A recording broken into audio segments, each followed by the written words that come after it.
E aí, você acha que jornalista é tudo mal intencionado, tudo bicho-papão? Tem medo de jornalista? Por quê? Esse é o canal Seja Referência.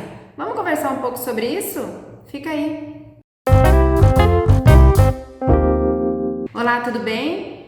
Que bom que você está aqui. Bem-vindo, bem-vinda a mais esse vídeo.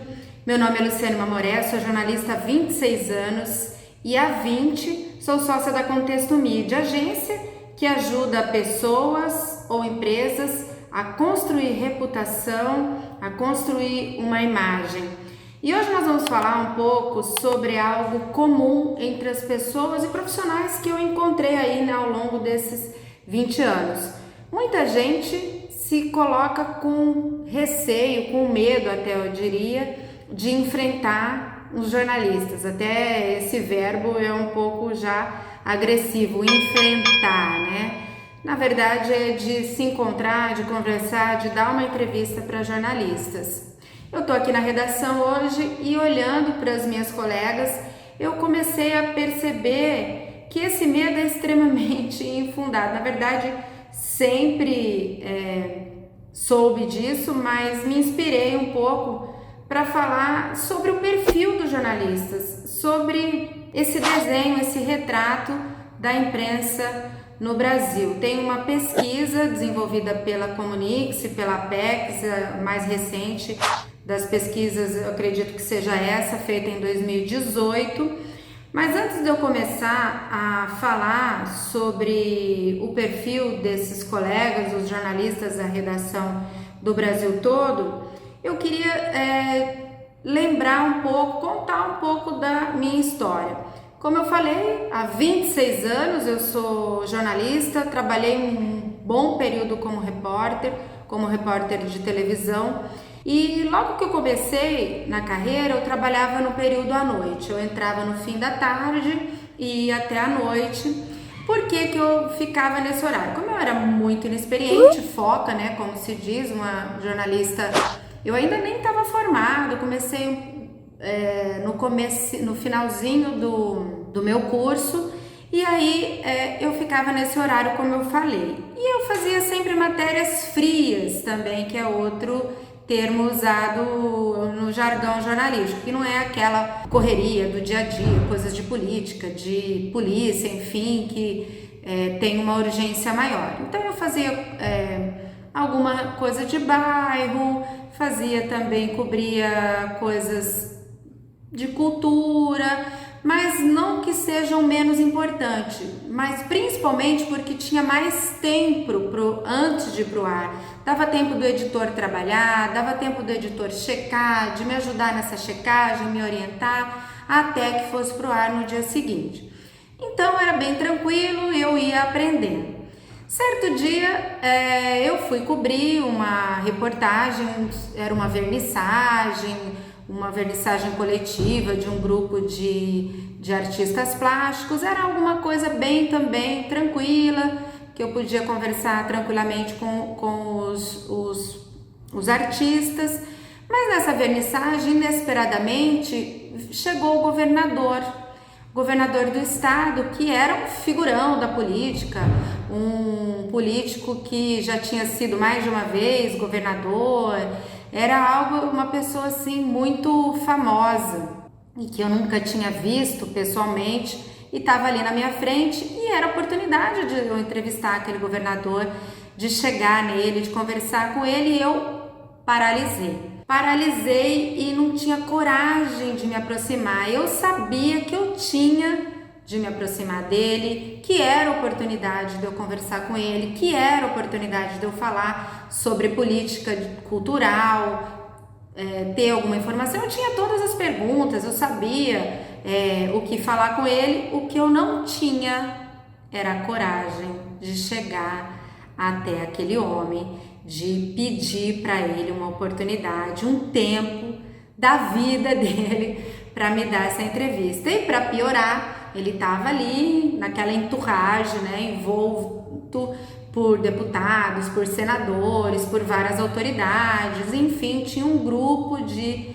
pessoas com grande autoridade ao lado dele, e eu tinha que ter essa coragem. Bom, enfim, depois de muita respiração profunda, de muita ensaio mental, eu cheguei até ele, falei: governador, com licença, o senhor poderia me dar uma entrevista? Eu estava chancelada por um veículo de comunicação com um microfone na mão, ele sabia de qual veículo eu estava, né, qual veículo eu estava representando. Prontamente ele foi simpático, cordial, veio, me deu a entrevista, não teve nenhum problema, para ele foi rotina, para ele não mudou nada, ele estava super acostumado a ser interpelado, né, por jornalistas e por várias pessoas. A novidade era para mim, eu é que tinha essa dificuldade e precisei enfrentar tudo isso. Por que eu tô contando essa aí? Bom, enfrentei, foi super legal, fui embora feliz, fiz o material completo, enfim, fui crescendo na profissão e tal. Por que eu tô contando essa história toda para vocês? Porque você pode estar achando que o jornalista tem uma super experiência, que o jornalista, que você tem vergonha, ou às vezes é uma pessoa que você já viu na TV, que você acompanha no rádio, você vê que assina matérias e tal, mas é uma pessoa tão igual como qualquer outra, assim como era o governador para mim naquela oportunidade. Eu tô te contando isso porque às vezes você tá com receio do jornalista, mas às vezes o jornalista também tem um pouco de receio em chegar até você, de pedir uma entrevista. Gente, os dois lados têm esse receio muitas vezes. Às vezes você é um grande advogado, um grande nome da medicina, um super médico aí da sua cidade, da sua região, enfim, um dentista, um fisioterapeuta, qualquer que seja a sua profissão, um consultor financeiro, qualquer que seja a sua profissão, às vezes também ele fala: não sei se eu vou saber perguntar, não sei se eu vou fazer algum... Eles também têm os seus receios. Então, gente, de perto, todo mundo é normal. De perto, todo mundo é bacana, cordial, vai te receber bem, ou vai dizer sim ou não. Olha, posso dar entrevista? Não, não posso. Eu mesmo, ou o jornalista vai dizer: olha, bacana, esse conteúdo me interessa, olha, não me interessa, olha, tem mais alguma outra informação, e vocês vão construindo essa relação. Esse receio é infundado. E aí essa pesquisa que eu falei um pouco, que eu traz um pouco do raio-x da imprensa no Brasil, feita pela Comunix e pela Apex, como eu falei, eles têm uma base de dados, a Comunix tem uma base de dados de 26 mil profissionais do Brasil todo. E eles fizeram essa pesquisa com uma amostra, né, desse universo, com 266 jornalistas, é a base dessa pesquisa, feita em 2018, como eu falei. Mais da metade dos jornalistas, gente, está na região sudeste, na região mais rica do Brasil. São 56,50% dos profissionais trabalham na região sudeste, sendo que mais de 38%, 38,8% está no estado de São Paulo, e 63%, gente, trabalham nas capitais. Então, o interior realmente tem um grupo muito menor de jornalistas. Os homens na redação ainda são maioria, as mulheres vêm crescendo ano a ano. Na TV, que é o perfil mais equilibrado, 49% das mulheres e 50% dos homens, 49,9%, é assim, bem equilibradinho mesmo, homens e mulheres no meio TV. E o rádio é ainda o mais masculino dos veículos, 3 vezes mais homens do que mulheres. E desse grupo todo pesquisado, a maior parte, quase 80%, recebe um salário de até R$3.000 e está muito estressado, não se sente valorizado e coloca um maior nível de estresse porque eles dependem de terceiros para executar as suas funções, as suas atividades. Não ficou bem claro que terceiros são esses na pesquisa, mas 56,8% diz que o estresse é porque dependem muito de terceiros.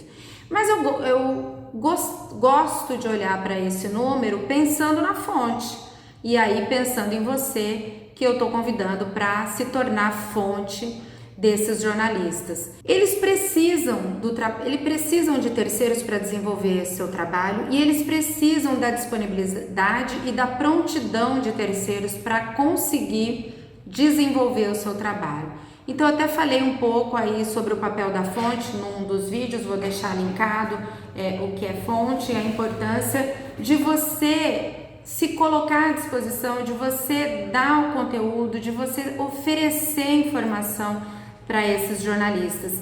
Eles estão sempre muito disponíveis, dispostos a ter informações sobre o que você tem a acrescentar. E aí, outro dado importante que a pesquisa traz é que o e-mail é a ferramenta, é o canal preferido, era, em 2018, a pesquisa há algum tempo já, mas o e-mail era e acredito que ainda seja o canal preferido para os jornalistas receberem informações. Até num vídeo que eu falei sobre release, que eu também vou deixar linkado aqui, que eu falo que muitas vezes você vai ligar para a redação, que é o terceiro canal. Primeiro eles recebem por e-mail, depois pelo WhatsApp, só em terceiro por ligação. Se você ligar para a redação, eu tenho certeza que você vai ouvir ele dizer: me manda então um release, me manda mais informação por e-mail.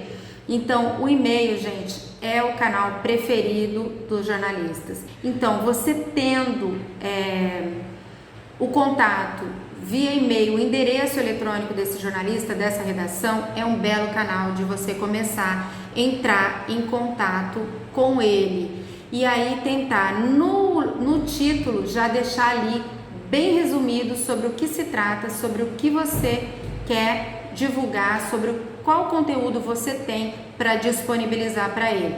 Um jeito no título para chamar a atenção sobre o que você tem para entregar de informação para esse jornalista.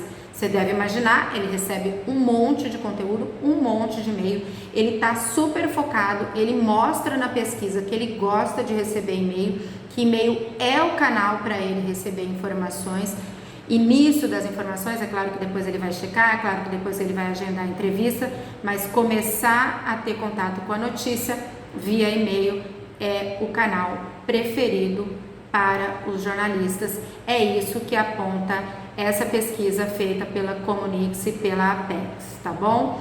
Eu vou voltar a falar sobre essa pesquisa, tem mais dados bacanas que eles trouxeram para você começar a entender o perfil, fazer um raio-x dessa redação, entender que o jornalista não é um bicho-papão, eles são jovens profissionais. Muitos deles, mais de 50% falaram que tem mais de 10 anos de profissão, mas o pessoal começa muito jovem, mesmo esses que têm mais de 10 anos, tem aí na faixa dos 30 e poucos anos, são profissionais jovens, dispostos, abertos a ter informação, a te ouvir e a tentar entender o que você tem de conteúdo. Você precisa, de novo, ficar bem ligado que o jornalista trabalha com a persuasão, com essa sedução, até eu diria, de chamar a atenção dos leitores, dos telespectadores, dos internautas. E é uma experiência, é uma atividade cada vez mais desafiadora, porque os níveis, o acesso à informação é o mais variado possível. Todos os veículos são multiplataformas, multimídia, como eu tenho falado em vários vídeos, e o jornalista precisa chamar a atenção. Então, ele tendo o seu conteúdo, um bom conteúdo, algo bastante relevante, você se colocar acessível para entregar esse conteúdo para os jornalistas. Tenho certeza que você vai ter uma boa recepção na redação, que você vai ter um espaço, vai conseguir garantir um espaço com esse jornalista e construir, quem sabe, uma relação para você se tornar uma referência, uma fonte frequente, uma referência no seu segmento. Tá joia? Espero que você reflita um pouco, que você pense. Se você acha que o jornalista é algo distante, um profissional difícil de acessar, Ou, assim como eu achava que o governador era ali naquela oportunidade, enfrentei, cheguei até ele e depois fui tendo esse approach, essa tranquilidade de conseguir conversar com todas as pessoas quando eu notei e percebi que de perto todo mundo é normal. O que você acha? Comenta aí, tá bom? A gente volta a falar sobre outros assuntos, dessa sugestão também, outros assuntos que você gostaria que eu comentasse, sobre os bastidores do jornalismo, sobre os bastidores da comunicação, da publicidade, enfim, todo esse segmento, tá? E aí vamos conversando uma forma de você se tornar referência no seu segmento, tá bom? Beijo, até a próxima!